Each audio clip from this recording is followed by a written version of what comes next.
अमीर गरीब बहनों की गर्मी। किसी छोटे से गांव में दो बहनें रहती थीं, रीमा और सीमा। रीमा अमीर थी जबकि सीमा गरीब। रीमा के पास सब कुछ था, बड़ा सा घर, नौकर चाकर और बहुत सी संपत्ति। दूसरी तरफ सीमा का छोटा सा घर था जिसमें वो बड़ी मुश्किल से गुजारा करती थी। गर्मियों का समय था और गांव में तापमान बहुत बढ़ गया था। सभी लोग गर्मी से बचने के उपाय ढूंढ रहे थे। रीमा के पास बड़ा सा एसी और ठंडी ठंडी चीज़ें थीं जिससे उसे गर्मी की कोई परवाह नहीं थी। वो अपने बड़े से घर में आराम से बैठी रहती, ठंडी हवा का आनंद लेती और अपने नौकरों से अपनी सेवा करवाती। सीमा के पास एसी तो दूर की बात, पंखा भी ठीक से काम नहीं करता था।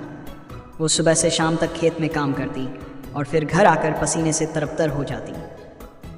सीमा की गर्मी से बचने का उपाय केवल ठंडे पानी का एक मग और एक पुराने पेड़ की छांव थी। एक दिन रीमा ने सोचा कि क्यों न सीमा को बुलाकर उसकी गर्मी की समस्या का हल निकाला जाए। उसने सीमा को अपने घर बुलाया और कहा, बहन, तुम्हें गर्मी में तकलीफ हो रही है, क्यों न तुम कुछ दिन हमारे घर आकर रहो। सीमा ने मुस्कुराते हुए कहा, धन्यवाद दीदी, लेकिन मेरे पास जो है मैं उससे खुश हूँ। तुम्हारी चिंता के लिए शुक्रिया, लेकिन मुझे अपने छोटे से घर में ही सुकून मिलता है। रीमा ने महसूस किया कि सच्ची खुशी संपत्ति और सुविधा में नहीं, बल्कि संतोष और आत्मनिर्भरता में है। उसने सोचा कि क्यों न वो भी सीमा की तरह आत्मनिर्भर बनकर जीवन का आनंद ले। धीरे धीरे रीमा ने अपनी जीवन शैली में बदलाव लाना शुरू किया। उसने फालतू के खर्चों को कम किया, अपने नौकरों की संख्या घटाई और अपनी सुविधाओं पर निर्भरता कम कर दी। इसके बजाय उसने प्रकृति के करीब रहना शुरू किया और खुद के छोटे मोटे काम करने लगे।